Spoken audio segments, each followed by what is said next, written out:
Hello friends, welcome to Akul Mac Live and I am Chandrakant. Insolvency and bankruptcy, these are very tough words and very scary words. But there is a law around these things and it applies to every one of us, all Indian citizens. So in our legal matters show today, we will discuss about these things. Before I start my discussion, I have to tell you that there is this QR code using which you can instantly get connected with our channel. I will be taking a very short break and join back along with our prestigious guest after few promotional messages.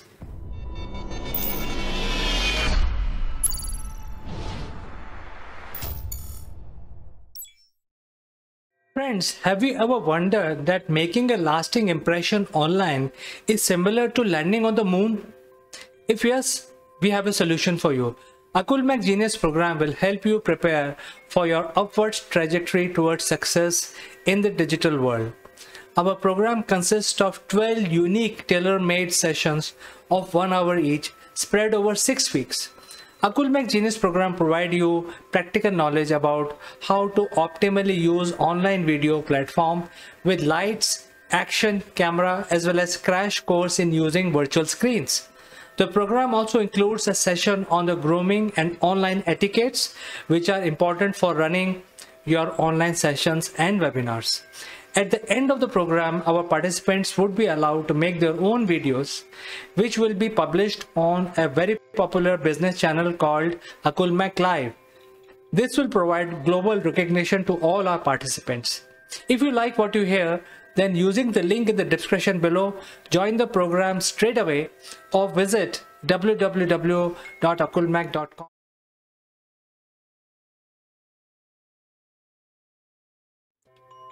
Hello friends, welcome back, and today in our studio we are graciously welcoming Jeet Bhatt, who is joining us from Ahmedabad.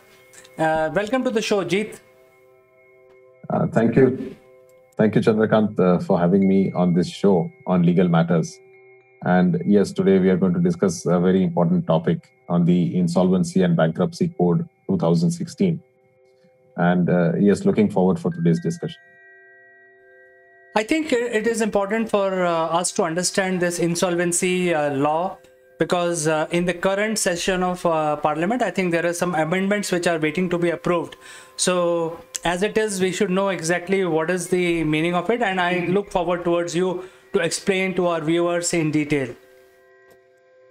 Yes, Chandrakant, you're right. In fact, this is a new legal system that has been set in place for the first time, whereby the insolvency and bankruptcy code is consolidated into one act and one law, and the adjudicating authorities which are constituted also the Insolvency Bankruptcy Board of India that has been constituted under this act are great steps towards making India a evolved and mature market economy.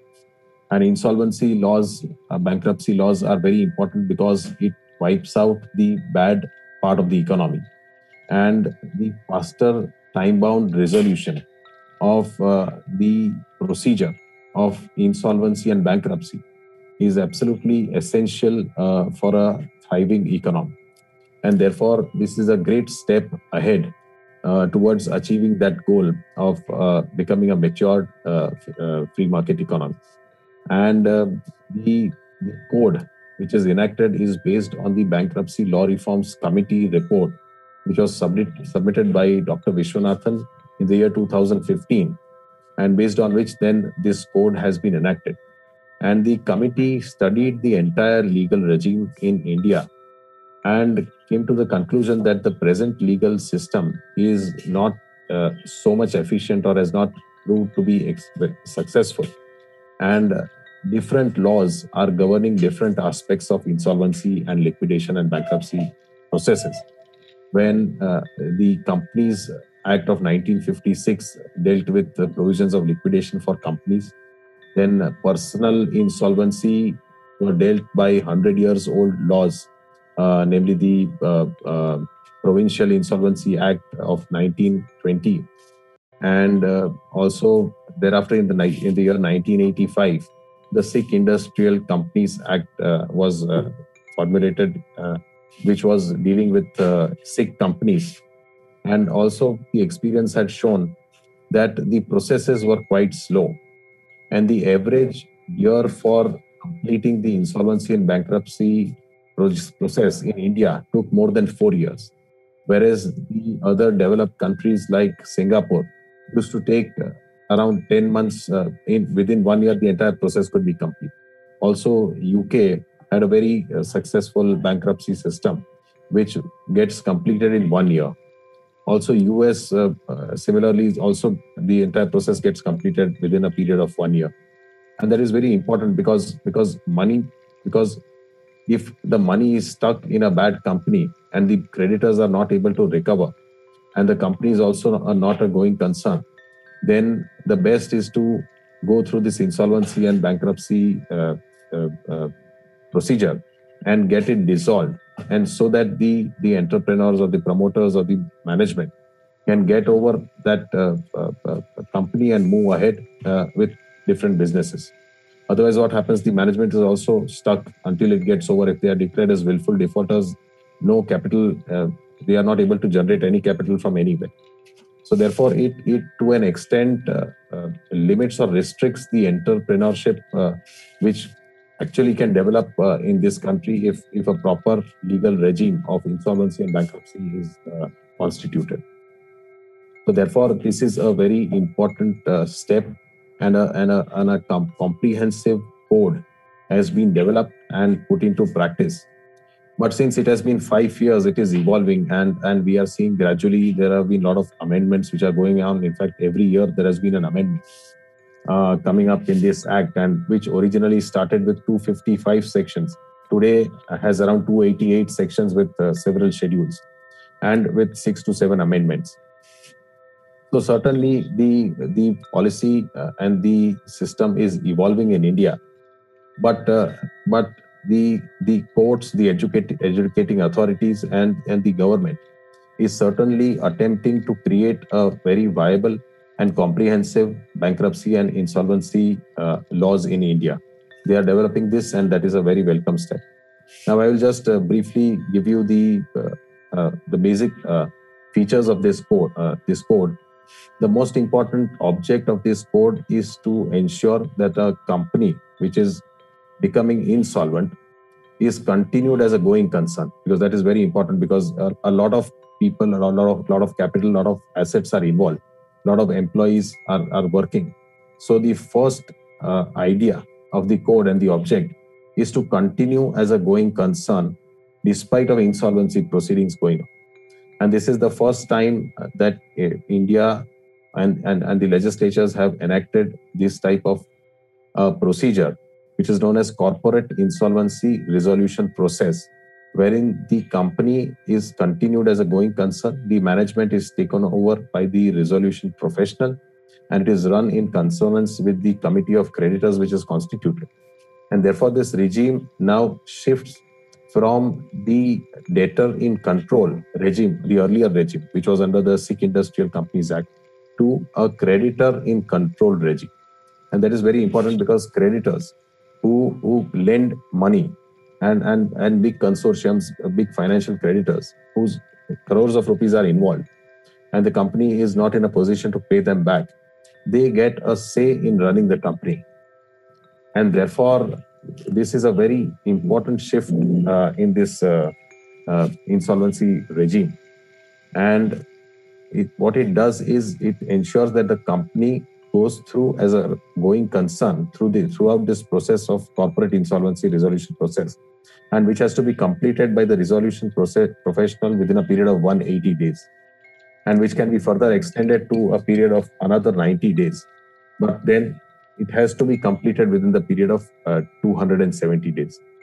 So right now, the process of insolvency and bankruptcy in India has cut down from the earlier 4 years to around 1.5 to 2 years, and that is a considerable achievement that has the country has been able to provide with this IBC of 2016, that is Insolvency and Bankruptcy Code. So it distinguishes between a financial creditor and an operational creditor. And financial creditor is a person who has given or lended money to the corporate entity. And an operational creditor is one who has provided for some services or given some goods. So there's a distinction. Both these financial creditor as well as the operational creditor, if the debts are not paid by the corporate debtor, can move an application before the National Company Law Tribunal, that is the adjudicating authority, and it decides on that application which is filed by financial creditor or operational creditor for initiation of corporate insolvency resolution process, and that has to be decided within a period of 14 days. So it doesn't happen, but that is the time-bound procedure and the time-bound mechanism which has been provided under the Act. And the essence of this Act is that everything happens within a time period. And the first object is to continue the corporate debtor, that is the company, as a going concern. The second object is to maximize its assets so that it may not have to be sold at a throwaway prices. So the second purpose is to maximize its assets. And the third most important object of the Act is to constitute the Insolvency Bankruptcy Board of India, which is a regulator, which deals into this entire system and provides for all the mechanisms in place, like the insolvency professional agencies, the information utilities, etc. And therefore, these are the three main objects of this Act. And the corporate insolvency resolution process, which has to be conducted within a maximum period of 270 days, is a process whereby the resolution professional takes over the management of the company, and he tries to manage it in consonance with the committee of creditors, and they invite an expression of intent for applicants to take over the management of the company so that they can sell the entire company as a going concern. And once a resolution applicant bids for taking over the management, and if the committee of creditors votes by a vote of 66% in favor of the applicant, then the resolution plan is prepared and that resolution plan is moved before the adjudicating authority. If the adjudicating authority finds the plan to be in consonance with the provisions of the Act and also in compliance with other laws of the country, then the resolution plan is accepted and the company's management gets shifted and the company is taken over by the resolution applicant. So what happens is the employees, the workmen, the labor do not get affected, and the object is to resolve and restructure the debt rather than the company to be liquidated. Because if this fails, this process of CIRP fails, then the company goes into liquidation. And in liquidation, the employees, the labor forces are all terminated and they lose their job, and the assets of the company are then liquidated by the liquidator. And then, as per the waterfall mechanism, the creditors get their dues. But the liquidation value is always less than what the net present value of the company would be if it is taken over as a going concern. So these are the broad features of this Act, which I've just explained you in very brief way. Jeet, I have two questions basically as a layman. One is what type of companies are covered under this law? Is it applicable only to the listed companies or any sort of company is covered? Number two is when the promoters of the company would come to know that this law is applicable on them, what is the timing of it? Is there a definition around that also given in the law? Yes, Chandrakant. So this Act applies to every company which is registered under the Companies Act, either the old or new. And it also applies to limited liability LLPs, also applies to partnership and proprietorship firms. And it also applies to individuals who want to go through this insolvency process. It also applies to personal guarantors of the corporate debtors, that is corporate entities.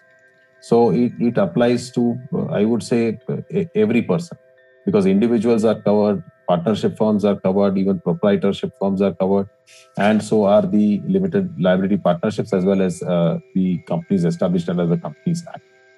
And with regards to your second question, the promoters, in fact, this code has come into existence in 2016 from probably 1st of October 2016. And that is the date on which it came into existence. Right now, the provisions of personal insolvency and for partnership are not come into force.